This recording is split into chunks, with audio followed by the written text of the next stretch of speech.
listeners, and welcome to the Downright Upright Show, the place to go to hear out loud and proud what Minnesotans are thinking. And I am your host today, Philip Anthony. I'm so excited that you have chosen to join us today, and I'm hoping you are all doing fantabulous. Are you guys doing fantabulous? Doing very well. We are. On each podcast, I will first be introducing our guest, sharing a short bio of their lives and careers, and ending with their personal opinions of the current events that influence all of our daily lives as Minnesotans and as Americans. And my special guests today, and yes, I did say guests, plural, are both professors at the University of Minnesota. Sumanth Gopinath is an associate professor of music theory and the author of the book, The Ringtone Dialectic. I pronounced that right, Sumanth? Mm-hmm. Perfect. His life partner, Beth Hartman, has a doctorate in anthropology and a lecturer in writing studies. Yeah. Okie dokie. They are also members of the Twin Cities band named the Gated Community, and a band that mixes folk, bluegrass, and country with a raw rock edge. Welcome to you both, and thank you for chatting with us at the Downright Upright Show today. Thank you so much for having us. Oh, you're welcome. First of all, I love music. You guys know that. I used to be in a band myself back in the day when I was young. Tell me how much fun it is to be in that band. Do you guys enjoy the... It's so much fun. Yeah. We love it. Yeah. You guys look like you have a lot of fun on the stage there. It is. It's a lot of fun. Yeah. Yeah. I'm great. I love music, and I got to come see you guys again. I saw you a couple times, but I'm going to make it my business this time once my schedule frees up to come see you. That'd be great. I'd like to start talking briefly about the gated community, because that's something that you both participated together. Mm-hmm. And how did the band form, and where can our listeners go to find out more information about upcoming shows? So let's start with Beth. How did the band form? Well, I will turn that over to Sumanth. He's the band leader, I guess I can say. Oh, okay, and okay. he started the band. I'm actually one of the newer members, although I've now been in the group for, I want to say, 6 years. Oh, okay. But yeah, I will actually let Sumanth take the lead on this one. Yeah. Okay. So the band, the Gated Community, started in January 2006.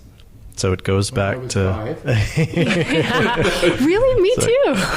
It goes back, fair way. It was formed in my apartment on the West Bank in the Cedar Riverside neighborhood of Minneapolis. And the idea was that I wanted to continue making music in the kind of country, bluegrass, rock orbit that I had been making with a previous band when I was in New Haven, Connecticut. And that band was called The Things Themselves. And I had been thinking about a good name for the band. And I was influenced by this activist group called Billionaires for Bush, where they would show up to political protests critical of, the attempt at that time to start the Iraq War or Afghanistan War or protesting other things from that era, and they would sort of have this ironic, funny character where they'd be like dressed up in like Monopoly Man hats and tuxedos, and they would sort of be yelling and making fun of the protesters, and it was so clear that they were on the side of the protesters and was kind of funny. Right. And so that idea sort of inspired the Gated Community, which sounds like a space for elite people, who have... Yeah, that's what I was going to ask you. Right. The name is like, when I think of the Gated Community, I think everybody's, hello, darling. Hoity-toity. Exactly. And so the idea was that it was, kind of ironic, and it was a sort of joke, and that in fact the band is not a pro-gated community band in any way. Yeah. But I remember when the radio host Phil Nussbaum, who does the Bluegrass show on Saturdays on 88.5, introduced us for a show, and he totally got it. And he introduced us by saying, "The Gated Community, they live where you can't go." And I thought that was so great. Oh my God, it was really funny. So cool. So how did you have to coax Miss Beth into joining the group? Was it pretty much inevitable? That's a good question, because Beth and I have been together for almost 14 years now. Yeah. So we're together exactly the same amount of time as I am with Bjorn. That's yeah, right. exactly. Yeah. And maybe you can talk about that. Yeah, I don't feel like I didn't need to be coaxed. There were some personnel changes, and there were some needs in the band for singers, especially. So I'm trained as a singer. I think more it was learning a different style of music, learning different ways to sing, and really, I still feel like I'm very much in that process. I have to jump in here because I know Beth is more in the style of opera. Is that right? Right. I remember you came to church one day because Bjorn needed a soprano to sing this piece, and you were just amazing. I just have to say. I mean, the church just lit up when you sang. It was just absolutely beautiful. And so when I heard you singing like country kind of bluegrass, it was bizarre for me because it shows your versatility. Wow, thanks. I think I'm getting there. No, it is a very... You are there. You sound amazing. I appreciate you can that. Sing any genre. You're like Pat Benatar to me. Oh, remember wow. She started off as an opera singer, and that's right. then she moved into rock and roll, and she was able to to transition really easily. So and you did that. Well, I appreciate that praise very much. It did. I still feel like I'm learning, but I think that's a great place to be in general. That we can always keep learning and figuring out new and different ways to do things. And I think singing is very much that. And it's been really enjoyable for me to get to learn more about country music and find that I actually like some of it. I grew up in rural Montana. I remember the kind of Garth Brooks era of country, and it didn't really speak to me. And so I had these ideas about country, but now have been exposed to earlier country music and of course like Dolly Parton, who's a big she's just wonderful. So I grew up in New York, so I remember, this could make you guys laugh. I don't know if I've ever told you this, but every time they tried to bring, when I was growing up, every time they tried to bring a country station forward and try to promote it, it would last a couple of months and stop, because urban and pop music were the big things, and Latin, we had a lot of Puerto Ricans, and so we had a lot of salsa stations and merengue and stuff like that. So those genres of music were definitely overpowering the country set, I guess. So I grew up not really knowing much country. I mean, we did have the crossover people that you would know, like Dolly and John Denver, maybe. John Denver.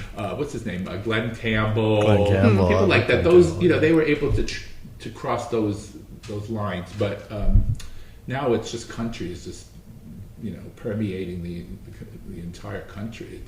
It does. Yeah. Don't you agree with that? Yeah. Is your music gravitating towards country, or do you think you have a better blend of it? Probably, I would say over the years it's moved away from sort of country and bluegrass. It started very much oriented in those genres, but there's always an edge of that to every song to some extent. In part, the way I sing, which came from learning about and imitating country and bluegrass singers. Right, I don't speak that way, but I grew up in Louisiana, and so part of the story is I get to kind of not only play Southern, but also get access to things in my own accent that are there but sort of repressed. And I remember when I was a kid, so I moved to Louisiana when I was 9 and my brother was 7. And when we moved there, we made this pact with each other that we were not going to talk like them. And so we retained our Midwestern accents. We were born in the sort of south suburbs of Chicago. And that's more or less how I talk. But I do say y'all, and there are these edges to my accent that are actually influenced by the fact that I grew up in the South and lived there for so long. My parents still live there, and then I went to college in Texas. I've spent a lot of my time in the South, and I love the South. Yeah. And so... but does one need to have, I guess, a Southern accent, quote unquote? I mean, because when I think of Shania Twain, for example, she's Canadian. Yeah. And she was a country singer. Or there was a singer growing up, well, you guys would never know who he is. If you know, I'll pass out. But his name was Eddie Rabbitt. Oh, I know Eddie Rabbitt. He was born in Brooklyn. Yeah. Where I was born. You know, he had a Brooklyn accent and he sang country music. So I don't know. I guess you could, be from anywhere and. You can. And in fact, the older history of country music shows that part of the sort of variety of styles of singing more than it would develop later into the 20th century. So to be specific here, the biggest site for country music in the early 20th century was Chicago. They used to have a thing called the WLS Barn Dance, and it had people from all over the place. There were lots of Kentuckians and Appalachians, and a lot of the sound of country music often is influenced by how Appalachian whites and black singers sang and performed. I love your voice, by the way. Oh, thanks. You sing. It's just, it's different, don't you think, Beth? I'm a little biased, but I also very much like his voice. Yeah, he has that je ne sais quoi to his voice. Oh, thank you. Yeah, you're welcome. The last thing I want to ask you about this band, now, knowing the two of you like I do, does your music have any socially conscious? Yeah. I hate that word. Yeah. Socially conscious messages that you want to talk about, or would you rather not? I mean, I think it is. Yeah. I would say yes. Sumanth can speak more to this. Just think of the top of your head that you would want to tell the listeners. Well, we don't. I think FEMA Trailer is probably one that comes to mind. What's it called? FEMA Trailer, and it's FEMA. Yeah, like the organization. Federal Emergency Management Authority. Or that's one that comes to my mind immediately. Okay. And Sumanth writes the songs for our band and can speak more to how that song emerged. But and I would say in general, just a lot of the songs have a socially conscious element to them, but are also open to interpretation as well. At least that's my read of what Sumanth produces, and I think that's a really nice element of the group too, and that people from a lot of different backgrounds, the music can resonate with them, and then also to a certain extent, people can be able to create their own sort of interpretations and meanings, but. That said, FEMA Trailer, I don't know, Sumanth, if you want to talk about that. FEMA Trailer? Sure. So FEMA Trailer was written not long after Hurricane Katrina, and the band was formed not long after Hurricane Katrina, and my parents went through that. It was 2005 in September, right? Mm-hmm. Excuse me. And what happened was that my parents went through it, and they didn't have flooding, but a lot of their friends did. They had to house another family to live with them for months. They had roofing damage, and they had, then my brother went down there early on to help out. I was just starting my professorship at the University of Minnesota, and I couldn't get away until the Christmas break. And then when I did, I saw the devastation, firsthand. It was really stunning and horrifying. I remember that. Yeah, it was. People were on top. The vivid, picture that I painted in my brain from that time was people on the roof, trying to get somebody to rescue them. They were stuck up there in the sun and no food, and it was just.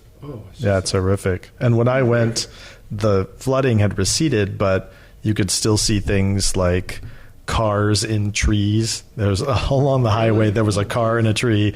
And then I went to the lower 9th Ward and saw, I kind of did disaster tourism and felt a little awkward about it. But it was important to see that, these were houses that were just wiped clean away. I mean, there was nothing there. in some cases, and in other cases they would have markings that would show, that there were dead bodies found in them because the city had kind of gone through or FEMA had done it. I don't know who did that work, but basically went through and marked like what was found. And it was shocking to see that. I mean, I'd never seen anything. And so the message of the song was? Well, so the message of the song is someone who's angry that they're still living in a FEMA trailer. It was sort of 9 months out from Katrina. I see the imagery. Yeah, the chorus says, and I can't believe it's 9 months later and I'm still here pissing in a FEMA trailer. And so the lyric. Thanks. And it's sort of energetic, it's sort of funny, but it's also angry, and it sort of weaves in a lot of personal Louisiana references from when I grew up. You were born and raised? Well, not born but raised there. And I think of that as my home. I mean, my parents still live there, so we just went back there, a month ago. When I was in my 20s, see, I can't even put myself in your category. You guys are just 10 stories above me. I wrote songs that were very, I can give you an example. I wrote a song about, I was in my car, and my friend changed the channel on the radio, and I got mad, and I said, "Don't mess with my music." And I wrote a song about riding in a car and don't touch my radio. See the difference in my songs were very light, fluff pop from the 80s kind of stuff, and your songs are probably a lot more socially conscious. I did it. Yeah. Okay. Anyway. They try to be. And in full disclosure, I have to say, Sumanth and Beth are both personal friends of mine, so I know a little bit about you, but we never really talked about your careers at length. That's true. I'm going to go That's into true. that a little bit, because I know you as friends, and we don't talk about that nonsense. I don't talk about my job I try not to anyway. We love your stories from being a flight attendant. They're pretty amazing. You should. So, but before we even get into that, at the taping of this show, yesterday, actually, it happened. Yesterday was the massacre at Highland Park, Illinois. I think 6 people were killed. 7, they said, as of today. It was 7 as of today. Okay, thank you for that. And multiple other people injured. And you guys, I have there are certain issues that when I talk about them, they upset me. I cry. I get upset. And now I'm here with you, and I really want to know what you feel about what we can do. I know what I would do, okay? But I'm just Philip Anthony, and just a resident of Minnesota. I don't have any power whatsoever. What can we do? What can the powers that be do to change this? Stop this from happening every freaking week. Start with who wants to start with? I don't want to. Beth. Sure. I mean, it does feel insurmountable in some ways, just given it is, and it's. You're absolutely right. Every time it happens, and just feeling today like I was watching before you came, and I was hoping that I wasn't still crying because it would have come out in my voice. But I was just so sick. This young woman, her mother was dying in front of, got shot, and she's sitting there, and she had to leave her mother because I thought they were going to shoot me next. So she ran, and she left her mother dying, and I don't know. You have to have blood made of ice water not to feel something. Yeah, and to want to change this from this phenomena. What can we exactly do? What do you think? I should not finish that. Well, I was just going to say it's horrifying, and that we need to take down the NRA. And I think, mobilizing at the state level too, trying to get more legislation. AR-15s, what's your opinion? Oh, they should absolutely be banned. Nobody needs those. But what I say, I hate to break it, because this is a subject that really bothers me. I know people. My father-in-law loves guns, but he hunts with the gun. and he lives in a rural part of the state where he needs a gun in case some nut comes try to kill him. All right, I get it. But he's not hunting with an AR-15. I get it. Yeah. And you know what you need an AR-15 for? If you have 25 people breaking into your house and you have to mow them down. It's a military weapon. Happen? It's a military weapon, right? I mean, that's a thing. Yeah. So who needs 100 rounds of ammunition to stop a burglar? I mean, I really don't get it, unless you're like a terrible shot. I hate to joke about this, but... Well, we also know that the statistics don't bear out that even having any gun actually is particularly successful in stopping the bad guys. That's not what happens. Usually people use guns to kill themselves, or they use them to kill other people. I mean, that's... And the good guy with the gun thing is BS, because I'll tell you something. There were a lot of good guys with guns at that parade. Yeah. And the guy was on the roof. Well, it's out of context. Mowing people down. Exactly. How are you going to protect? If you're in this classroom, even if you had the gun, let's just suppose I'm a teacher, I have a gun. Oh, gosh. In my desk. The guy's going to come and mow the kids. What are you going to do in the intro? Oh, where's my got to go find my gun? It doesn't work like that. I mean, we're teachers, right? Yeah. And, we're absolutely opposed to arming teachers. And most teachers will tell you that they're opposed to it because for exactly that reason. And I heard this interview, and I was mentioning this the other day to someone else, but the teacher said this, and I thought it was really wise. This was after the Uvalde shooting, that, every day I have to go into the class and I have to see, like, my goal is to see the best in my students. I want to see the best in them because that brings out the best in them. And if I'm going in there treating them like suspects, that is incompatible with my job. I can't do that and also think about how to lift these students up and get them to the next place. Good point. I never even went there because you're a teacher. Both of you are teachers, and the dynamic in that classroom. The I don't know. It's just I every time I talk about it, I get very upset. This is a subject that really, and I guess I can bring it up now because I always said when I did my intro to this podcast, I talked about I lost my father at a very young age, and he was killed by a person who should never have had a gun, never. And I went through my life without a dad because of that. So it is a very, very hits a nerve with me.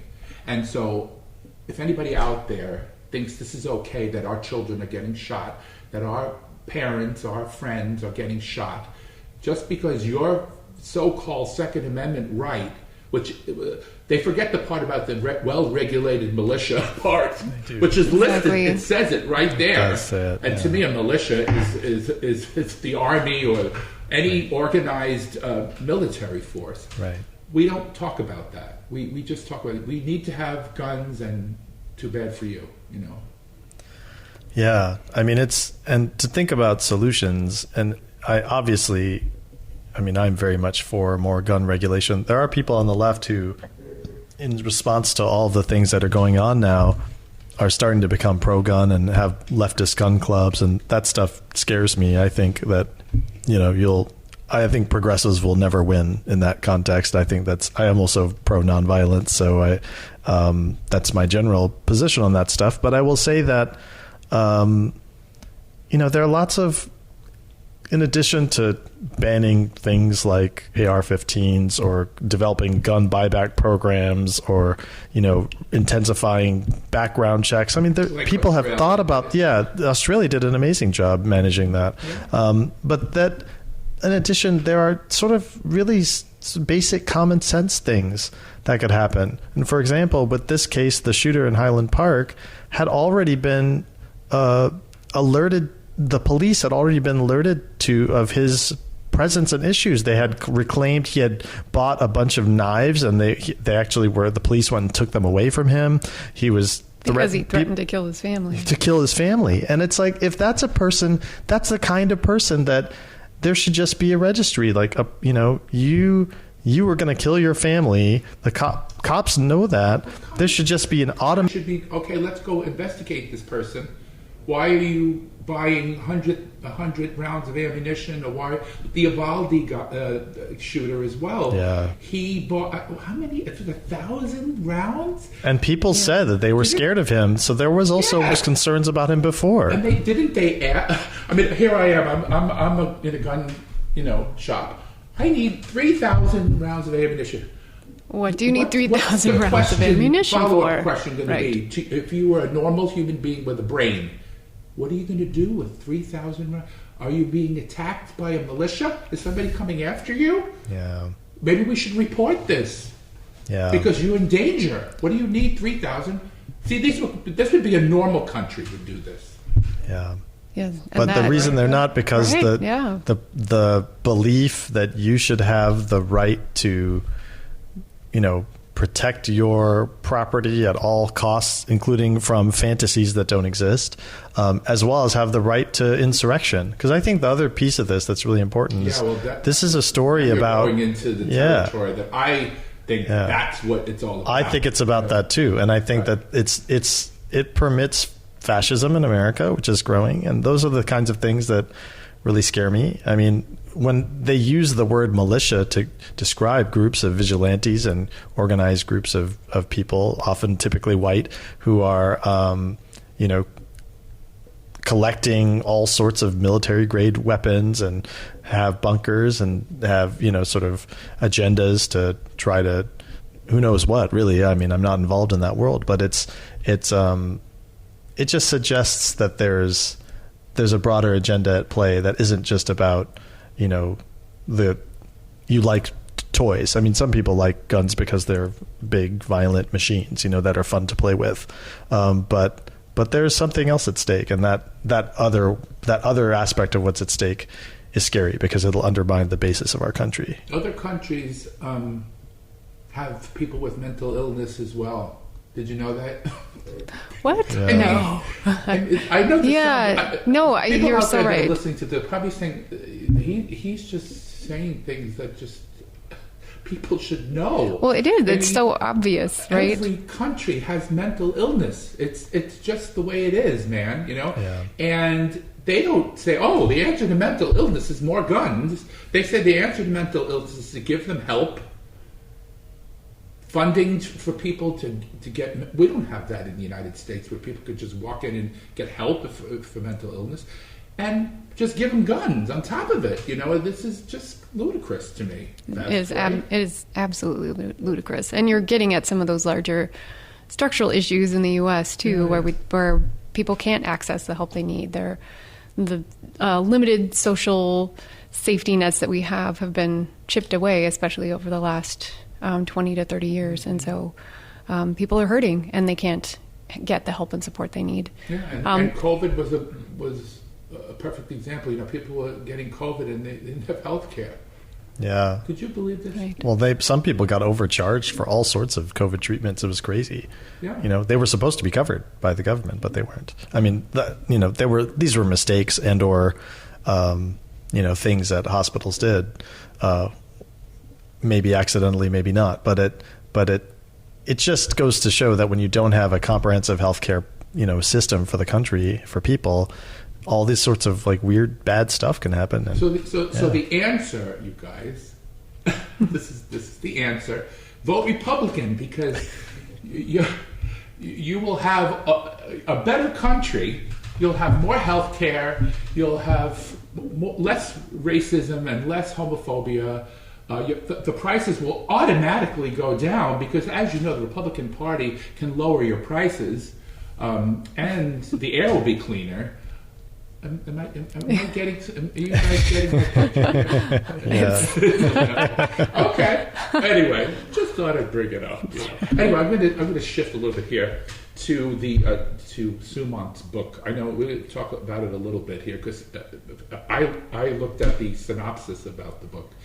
And it went completely over my head. So, could you simplify it for me? What the ringtone dialectic is about? Yes, I'm happy to. So, the book is basically about the rise and fall of the ringtone industry. There was a kind of moment when all of a sudden you could upload songs to your mobile phone, and then individuals and then companies found ways to monetize that. Mm-hmm. And so the rise and fall of that process is kind of the story of the book. And why do you think people stopped downloading ringtones?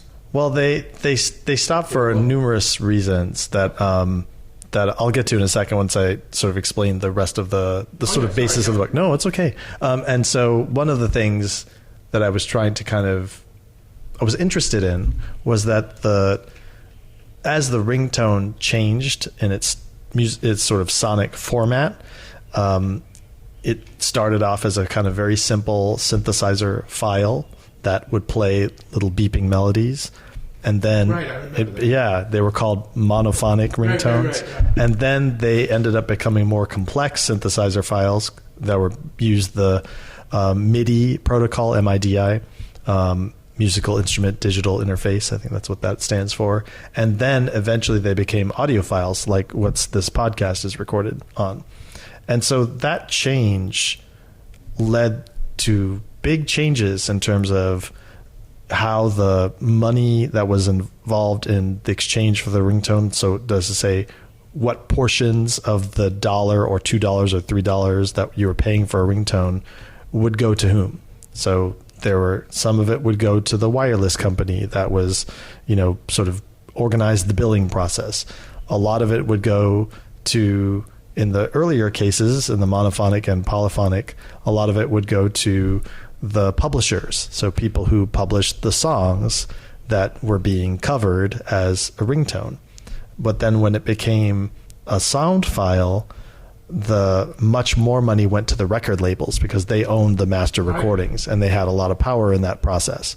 And so those changes, sort of helped to drive the growth of the industry. Once the recording industry got more involved, then they really pushed the ringtone. And so in the US, it was kind of peaking around 2007, 8, 9, 10. I had ringtones. Yeah. Did you? No, I didn't. I didn't either. You just had the telephone ding. I just had the whatever was on my phone. I really didn't want to talk about this, but I'm going to say it really fast. I have a funny story about ringtones. Okay. As you know, I'm a flight attendant, and during the time of ringtones, I thought it would be cool to have my ringtone be Donna Summer, "Love to Love You." Yeah, I love that song. I'm going to say. So it's the kind of song where 90% of it is moaning. Right. It's more orgasmic kind of thing. Yeah. And if you haven't heard the song, then you're too young to be listening to this. Anyway, so I'm in the aisle. In the old days, we used to do a lot of manual demos. We didn't have the screens, where they showed the people doing it on the screen. You don't have to do a demo, So I'm doing the seatbelt and, the oxygen, and all of a sudden my phone, I didn't realize my phone was still on, and it started playing Love to Love You. Passengers would laugh. It was just really, anyway, funny. I thought it was really funny to interject that little That's a great one. That is a good story. Well, Love to Love You Baby has become kind of a chestnut in the musicological literature.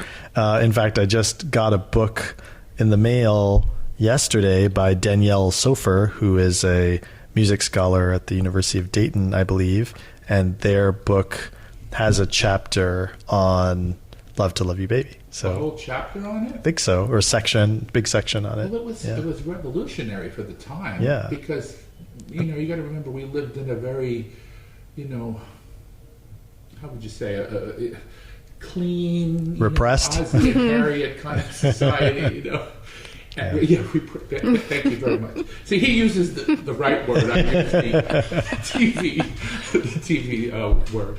But and when that song had come out, I remember my mother broke the record. She took it off the turntable and broke it. She said she can't be listening to that. She was an old-fashioned Italian, Catholic woman, and so that was unheard of to hear a woman, doing that on a record. So it's like pornography. Yeah. But absolutely. So Danielle Sofer's book is called Sex Sounds. So it's the idea of the relationship between this recorded music and electronic experimental music and popular music, and the way sex is all bound up with it. It's really fascinating. Wasn't the story that they put her in a room with a red light, and they told her like to think about that she's having sex, and they took the lights off. But she said she thought about her kid or having a baby or something. I remember reading. Really? Yeah, there's a whole other part of the story that's really interesting. Anyway, I haven't read Danielle's book yet, so I have to do that. But okie dokie. Well, now it's Beth's turn. Okay. A few years back, you had... Okay, so again, we're friends, right? Yes. I think we still are. Yep. And, yes. I heard you took a deep dive into burlesque. Like you wanted to study it as a genre, I guess is the term. Exactly. Can you tell our listeners what your findings were and what the most interesting thing you learned about burlesque was? Sure. I will try anyway. There's a lot to say, but I did indeed. Well, you could, I'll distill it. But I did end up doing a deep dive into burlesque. It was a pretty big component of my dissertation project when I was in graduate school. Oh, okay. And I'm a musician, so I was just really interested in thinking about this book that Sumanth just told us about, the sounds of striptease, what kind of music goes with striptease, what other sonic phenomenon are involved or emerge. And I guess some of my main findings were just that there's, of a wide variety of music that people draw upon, especially in what's been referred to as the burlesque revival, which started in the late 90s on the coast in the U.S. and was happening elsewhere throughout the world as well, and has continued into the contemporary moment. But people really use music as a way to not only support their sort of striptease practices, but express something that seems to be important to themselves as well. And it's just, I think maybe a big takeaway is just that there's so much music one can strip to, really. Oh, yeah. And I remember there was a song when I was young called "The Stripper." Right? Who David Rose. Yes. Yeah. Oh my God. Yeah. You're scaring me, girl. David Rose. Yeah. That song was the ultimate strip. But see, correct me if I'm wrong. Wasn't burlesque classy though compared to what we see in strip clubs today? I mean, it's more like raw. I think back then it was an art, wasn't it? Like they danced special. They had these little, beads that they wore, and they had tassels on their tops and the pasties and the tassels. Yeah, well, I mean, that's something I got really curious about, and I think one thing that it is important to recognize is that burlesque and what we would consider more modern day sort of erotic dancing that might happen in a strip club or gentlemen's clubs, as they're referred to, they have the same historical roots, and they actually are much more related than not. And that's something in my research that I was really trying to think through what does and doesn't count as art and artistic expression, what does and doesn't count as work, and really trying to push against some of those the separation between sort of club dancing and then the burlesque revival. They were happening in different spaces, but actually are much more related than not. Okay. Yeah, but like the girls you see today, like in modern gentlemen's clubs, they do this pole routine, which I don't think was in existence with burlesque, was it?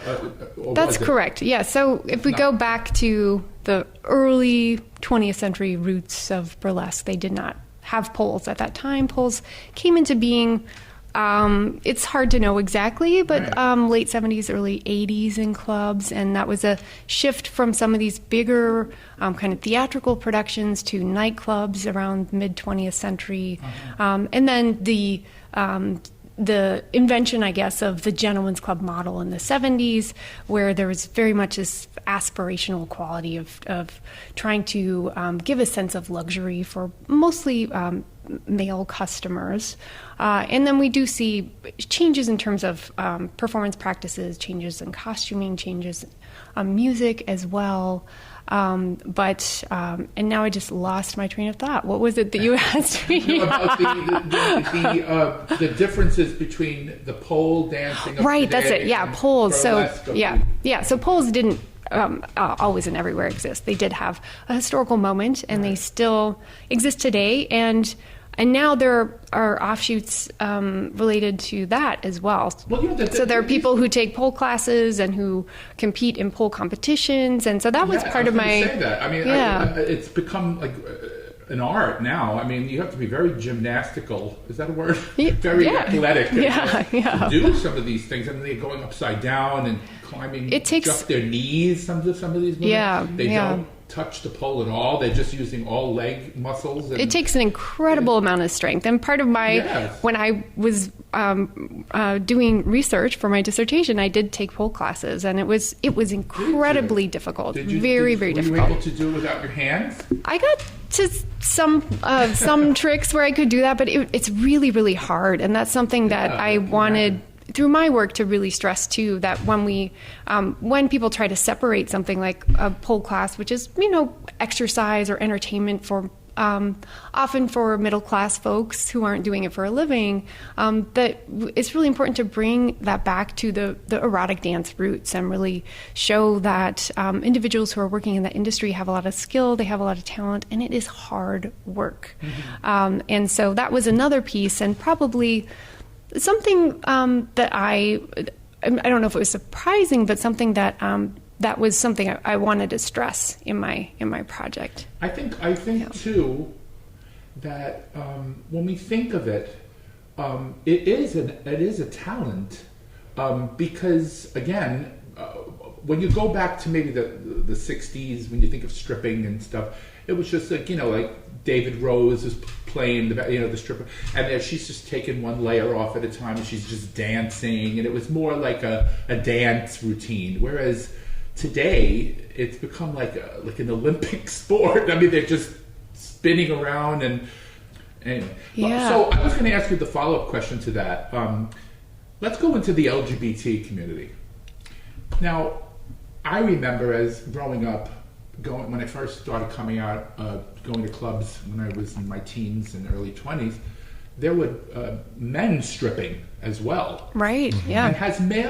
And all I remember them doing is going down to the G-string, and then people would put money, and they would just wiggle their stuff a little bit. Has it progressed? Do you know anything about the LGBT, the gay male side of the equation? Yeah, well, I would say just based on my own experiences going to shows and then participating in them too, I think there are people of all different genders who participate in something like burlesque, and then historically too, male strippers too. And so I think it's really, it's pretty incredible to see the different people who are drawn to something like burlesque and drag too. There's a lot of overlap, especially in do shows. Drag queens actually strip? There are, yes, Get out. I would love to see that. Yeah, it's really, that'd be awesome. It's really, I think it's wonderful, and I think burlesque and drag are very important to the queer community, and a place where people can really feel like they can express themselves and show a different part of themselves. And I don't mean just in terms of taking off layers of clothing. And that's where I think it's an art. I think, Yeah. isn't it? I mean, I think people.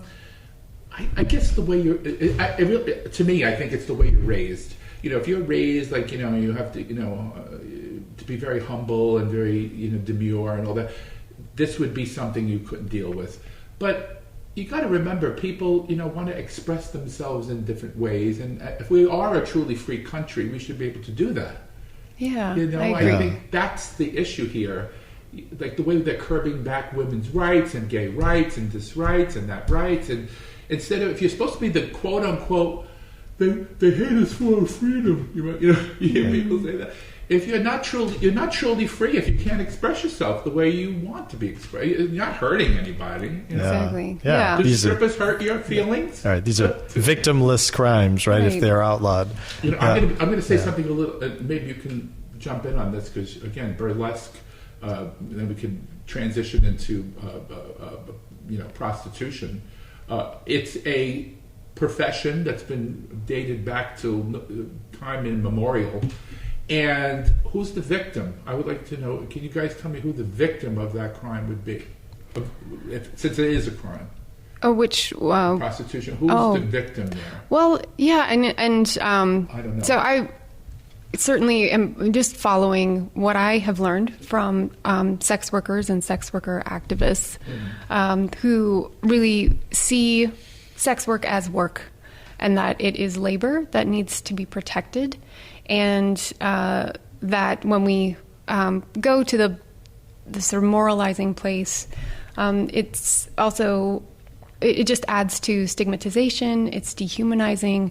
It doesn't allow for workers to access the same resources. And in the U.S., sex work is criminalized, and that creates a whole host of issues for people trying to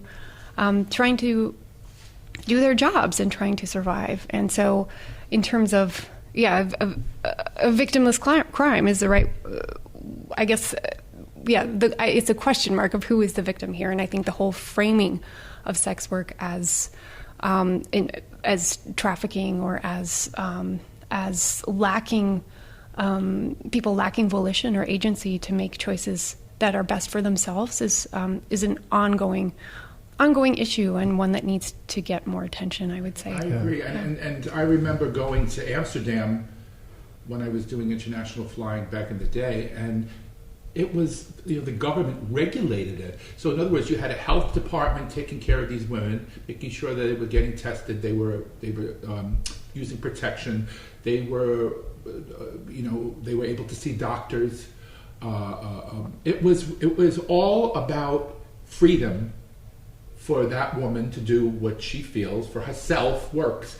Just like when we talk about abortion, not every woman's going to have an abortion, but it's that choice. It's leaving the door open, saying, you don't have to do it. I get it. You don't like that. Fine. You don't want to be a prostitute? That's fine. I agree. I don't want to do it either. But some people don't have a problem with that.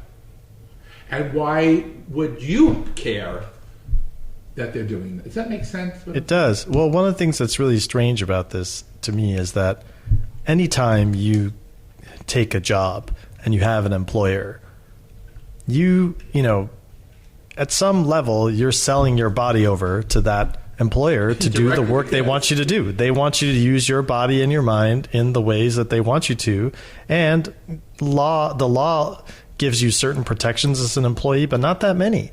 And so they have quite a lot of say over what you do with yourself, with your body and your mind in the workplace. And so how different is it really from sex work, right? And I think that's one of the things that I think people make this division between it because they have this moral idea about what is and isn't, appropriate, and the idea of the woman as victim, which then, sort of plays into kind of melodramatic ideas about, the sort of, essentially the weaker sex or what have you. Correct. Like these are sort of the images that play in the minds of people who don't think about sex work in a more, nuanced and open way. I have one exception to when I would think it would be wrong. And I'm sure you know this. There are some women who are coerced into it through these pimps. Sure. If you don't, you have to continue to see. That's where I draw the line. If it's coercion, it's not good. It has to be the woman's choice. To me, she wants to do it. Hey, good. But if she decides, I want to get out now, I'm done. I have the money I need. I'm going to school. Goodbye. Have a nice life. I think they should be able to leave. And a lot of them are coerced to stay in, and they're threatened. And so, what do you think of that? Well, clearly that's not a good thing. Obviously. And I think there's help these women, and is there something that we could do as a society? Maybe pass a law. I don't know. Maybe you have an idea. Yeah, I guess there. And here I'm just following in the footsteps of sex workers, advocates and activists who are saying that criminalization is a huge problem. Assuming that everyone is a victim is a huge problem. Coercion, of course, shouldn't happen. People who don't want to do, who don't want to be in those situations should be able to get out. Absolutely. But it isn't like if the coercion is involved, it is not it's not sex work. Yeah, and now I it's think there's becoming this slavery. this It's becoming, you're being forced to do something against your will. It's servitude. It's wrong. It's horrible.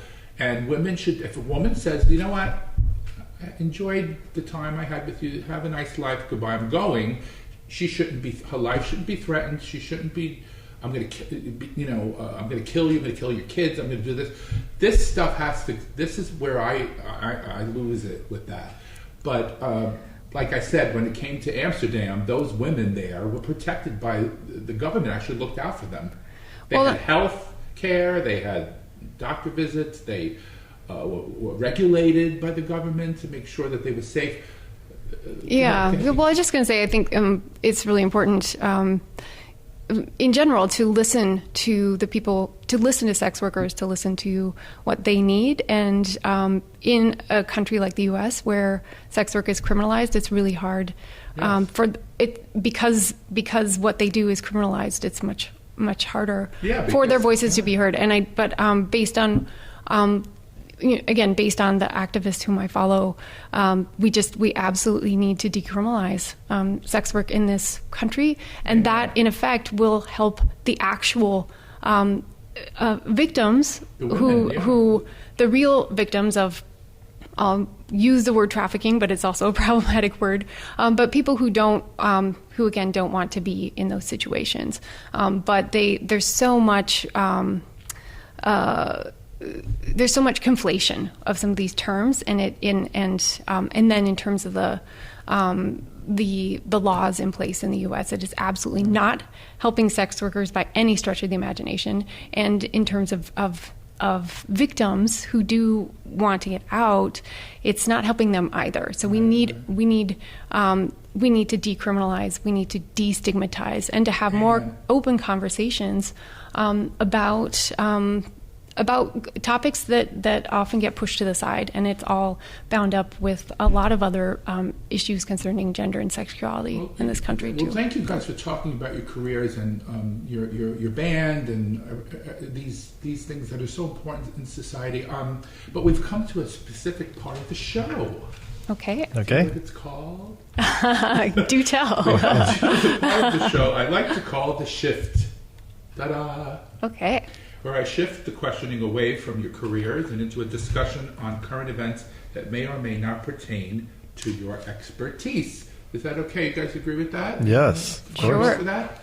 Okay, and we already went into guns, so we can skip that one. And I know your ideas on that, and we really need to do something about that. That's just my number one thing now. I can't watch people getting mowed down like animals. I'm losing it right now. I can't. It's got to stop. It's got to stop. People do something. Vote. Anyway, and I'm sure you're both aware that the Supreme Court overturned Roe versus Wade and Planned Parenthood versus Casey, and I'm sure your students will mention it when you go back to school in September, or whenever you do go back.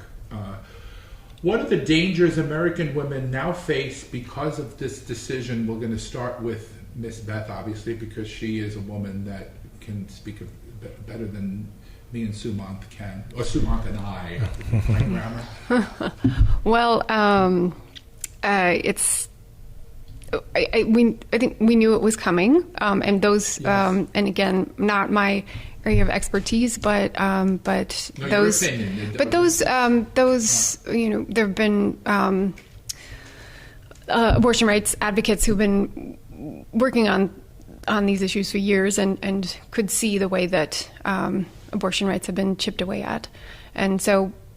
And then with the leaked court document, we knew it was coming. I will say it still surprised me how awful it felt when it was finalized, and the media highlighted this breaking story. In terms of the dangers to American women, I guess I would say any pregnant people, especially poor people of color, it's absolutely going to rich women are going impact to get them the most. Regardless. Donald Trump's next mistress is going to be able to get that abortion. Trust me. Don't worry about her. She's fine. But it'd be a woman who is raped by her uncle, or some poor woman who has a babysitter raped her child, or we don't know. There's a myriad of things that could happen to a young woman or a woman in 20s. It doesn't matter the age. Actually, I shouldn't even say the age. And isn't it? Don't you think it's kind of a way for men in the upper echelon and the powers that be to control women? Isn't that part of what it is? Or yes, I would say so. And I think another reason why you would care, because you don't have to get the abortions. The woman. So what? You're a man. You don't give birth. What do you care? And people think of it as just like, she just carry the baby for 9 months and then go to work and take. Could you? I don't know. This is another thing that I'm thinking about, and I don't think people are really bringing this up very much. If you're a 10-year-old girl or an 11-year-old girl gets raped or something happens to her, do you think it's fair to let a girl that age go through 9 months of pregnancy, watching an 11-year-old, 10-year-old girl give birth? Is this what we're coming to? I mean, words. I guess words fail me in some ways, but I just think it's a medical decision, and that between the doctor and the woman, right? Absolutely. And it shouldn't. It should be left up to an individual to make those decisions. And isn't the 14th Amendment about privacy? Why is the Supreme? I'm going to assume this because then we're going to go into privacy. Why is that not a private decision between the woman and her doctor? It should be. I mean, one of the things that I think is at play in this is the discourse of fetal personhood. And I was just listening to the radio earlier this morning about all of the weird consequences that fall out of if the doctrine of fetal personhood becomes legalized, and it's sort of implicit. It's central to the anti-abortion movement. It's implicit or as a possibility in the future of what the court might do and what the rulings against abortion might mean. And all of these weird things come out of it. And this, I don't know the name of the scholar who was speaking about it, but it was really fascinating and horrific. I mean, they were saying things like, well, someone might go to a state where they would have abortion rights in order to get an abortion. But if you don't get an abortion, you might go to a state where, you could claim your fetus as a dependent on your taxes. And so there are just like all these sorts. There's a lot of like consequences. I didn't think about it either. And I thought, wow, that's really weird. And this person was saying this kind of inconsistent definition of personhood is not tenable. And in fact, the last time we had something like that was before the end of slavery, right? Because in different states, different people were people or not people. And that's the whole point of the 14th Amendment, to kind of clarify that, you're a person when you're born. The Constitution, right? Isn't it living, breathing, I mean, the people on the Supreme Court right now, I use that term loosely, I don't know. Supremacist court. And it's funny how they would, the three of them, the Trump appointees, were all chosen by a minority of voters. If you think about that. He lost by millions of votes the first time he ran, and he lost by millions of votes the second time he ran. But we have three people who are making decisions for the majority. Now, is that fair? I never thought of. When you think about that, it's frightening that you have this small minority of people that are able to rule the majority of people who don't really believe that. Even people that are anti-abortion say, you know what, there are certain instances when I think it should be, like an ectopic pregnancy, for example, right, where a woman, if she gives birth or if this baby grows in her tubes or whatever, she could die, and that exception is not in a lot of the laws that are out there now, right, Beth? Am I right? Well, I'm not a legal expert again, but I think you're getting at some some of the larger issues related to this, the fact that that the majority of people in this country do indeed support Roe v. Wade. Oh, yeah. Same thing goes with gun control, with reasonable gun control. There's something really broken in our system if the majority of folks' voices are not being adequately represented, Yeah. and that the Supreme Court can be so incredibly skewed in one direction. I think that's really, it's something that certainly troubles me. Yeah, it troubles me. And I want to ask Sumanth this follow-up question to the Supreme Court's decision on Roe v. Wade. Now, as you mentioned to me, I think we talked about this before we started the interview, about Clarence Thomas and his dissent. I mean, his opinion. It wasn't a dissent. I wish it was. Where he said that now we can look into Obergefell and we can look into other things like birth control and things like that. But he conveniently left out the ruling on interracial marriage because he's in a interracial marriage. Yeah. Isn't it funny how they mold it to just to themselves? You know, instead of thinking of the wide country as a whole. You know, what do you think of? Do you think that's the next step? Is birth control is next, and marriage equality? It's totally possible. I think it's scary to imagine that they would actually continue their rampage on regulation and on private citizens' rights, and on, you know, federal law and returning things to states so that certain states can have, you know, basically anti-democratic laws more than other states.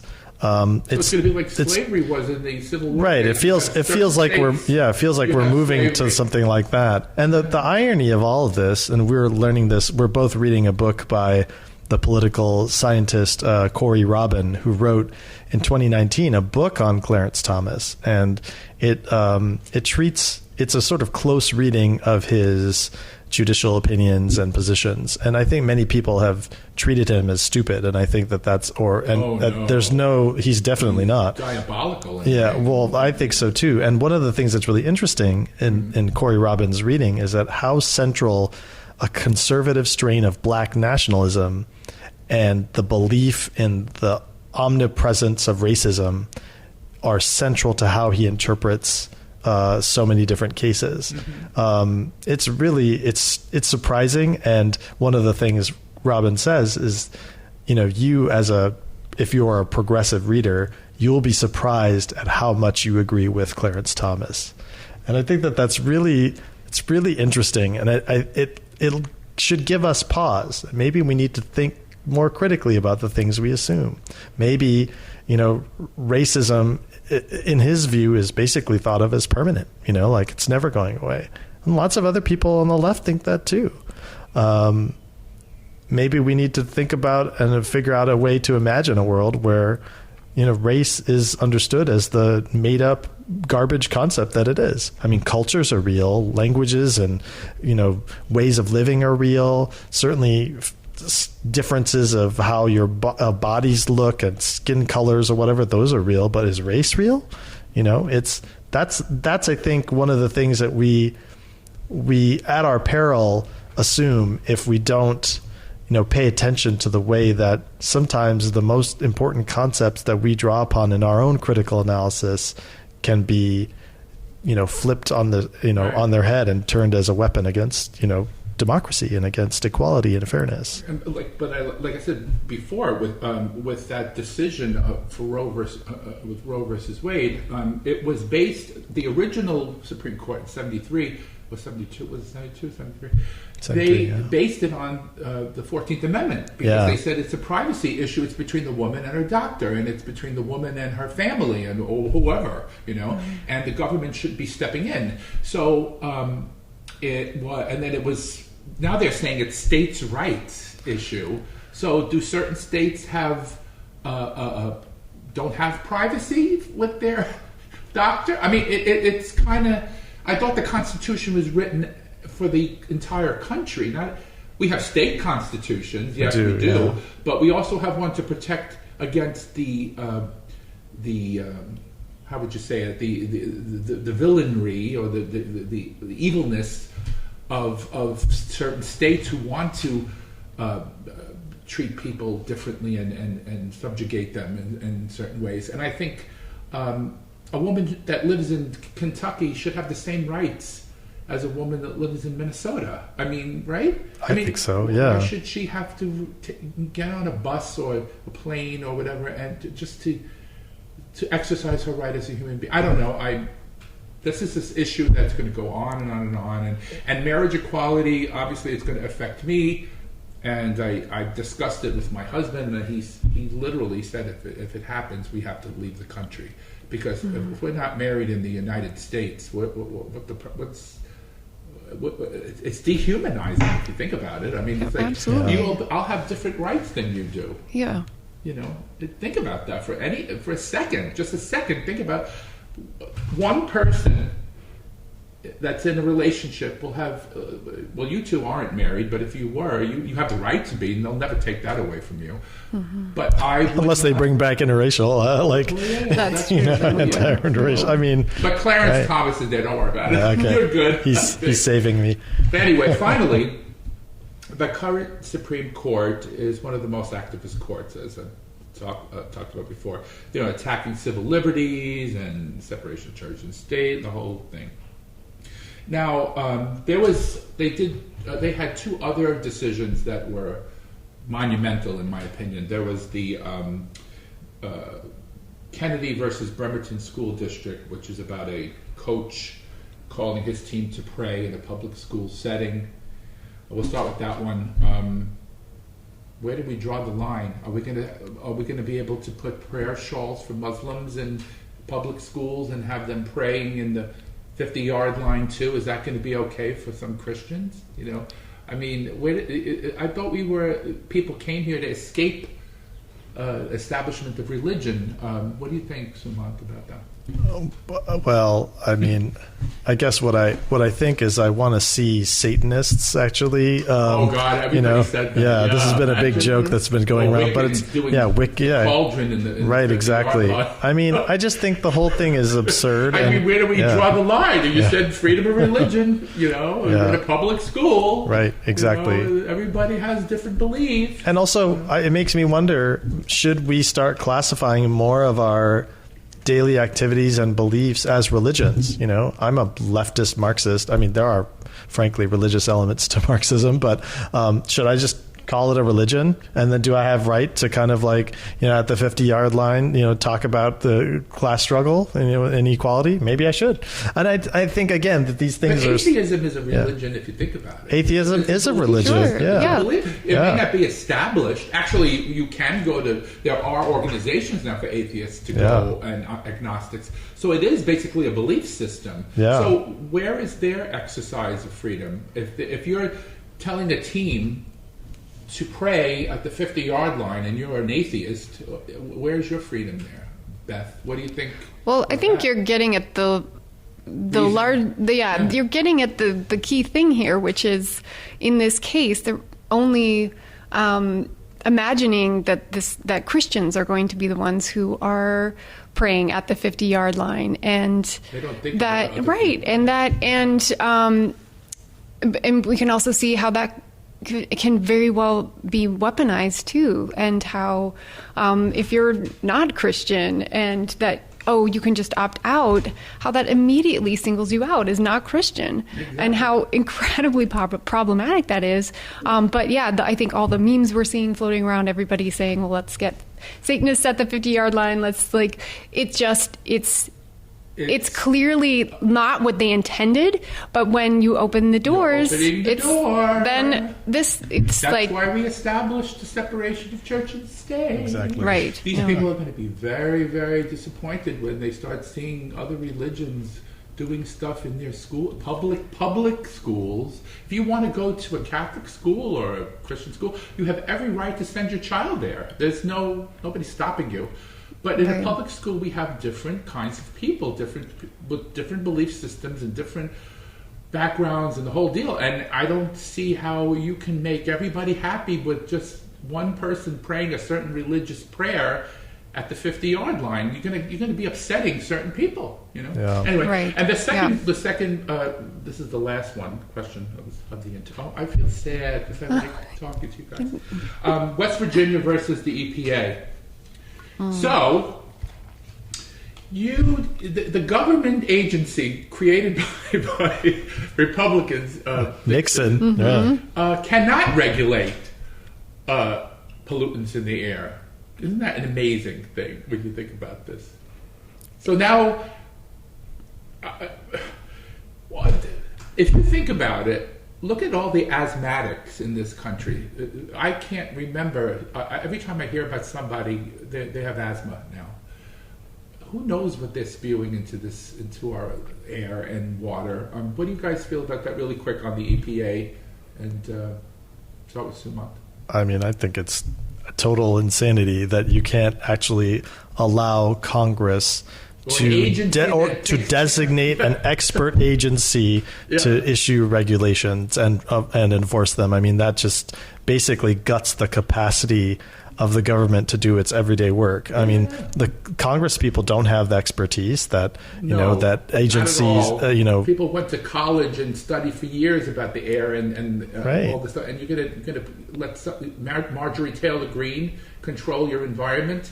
I mean, it's sickening when you think about it. But just think of how workplace regulations could be undone. I mean, all sorts of housing and building regulations. I mean, so many things could be undone because of this, and it just seems it seems like to me total lunacy. It also, I know that to you, believe me, and I think we all feel that way. It just and in terms of the environment, I mean, it's true that our country is struggling with how to balance, the incredibly pressing, urgent need to come to some kind of, sustainability before, we burn up on this, blue sphere. But if and to basically, say that those struggles mean that they have to work themselves out in Congress, well, I just think we'll be left, without a habitable country and world if we don't do something. The U.S. is one of the most, major polluters in the world. So we have to. China and the U.S. Yeah, I mean, and I also think just by principle, I mean, there needs to be some place for expertise and agencies that have it to designate the work of Congress. You can't expect the Congress to have all that. So I just think logically, and then in terms of politically, that's it's why we really have urgent. The EPA. That's the reason. And obviously the third decision was that they're telling the state of New York, who they talk about states' rights, that they can't regulate guns in their own state. Right, because the Second Amendment. Isn't it crazy? Yeah. I mean, we have a very sick court, and I think if people don't go out and vote this November, or even, for your, what do you call it? Midterms caucuses, Well, go to the primaries. Yeah. If you don't do that, and you complain about the way your life is, then you need to, see where you have to go. Because there's no way I will be home and not vote this year. This is probably more critical than the Trump vote was. Well, it's really important. Yeah, it's very important. It seems like democracy. I think I just wanted to say this. Well, it's like democracy is an unfinished project. We don't have a fully democratic country. We have these weird apportionments, the Electoral College and the Senate, and then state gerrymandering and all sorts of things that basically. Imagine how wonderful the country would be, though, if we had a more democratic. The people actually voted, and the majority of the people in each state, regardless of what state they live in, whether it's Wyoming or California, your vote counts equally, rather than Wyoming people. Their vote counts 10 million times stronger than a Californian's vote. It's crazy. But anyway, we're running really long. But I just want to thank you both for sharing your time with us on the Downright Upright show today. Thank you. Happy thank you so much for having us. Thank you so much for having us. Isn't it fun? It's really always fun. It's always so great to hang out with you, Philip. Well, I love you guys. I love you too. I love you too. So But the thing is, we could do this again sometime. We could, Sure. Go into different subjects, because I'm sure other crazy things are going to happen There's in the next few years. There's a lot, yeah. And, and one more thing. And to our listeners, I'd like to thank them as well for spending time with us today. And please stay tuned for more podcasts in the future. And are we going to talk about finish with the gated community's information? For more information on the gated community online, and their music is amazing, so you guys go see them. Go out there and see them. And where's your next show, by the way, really quick?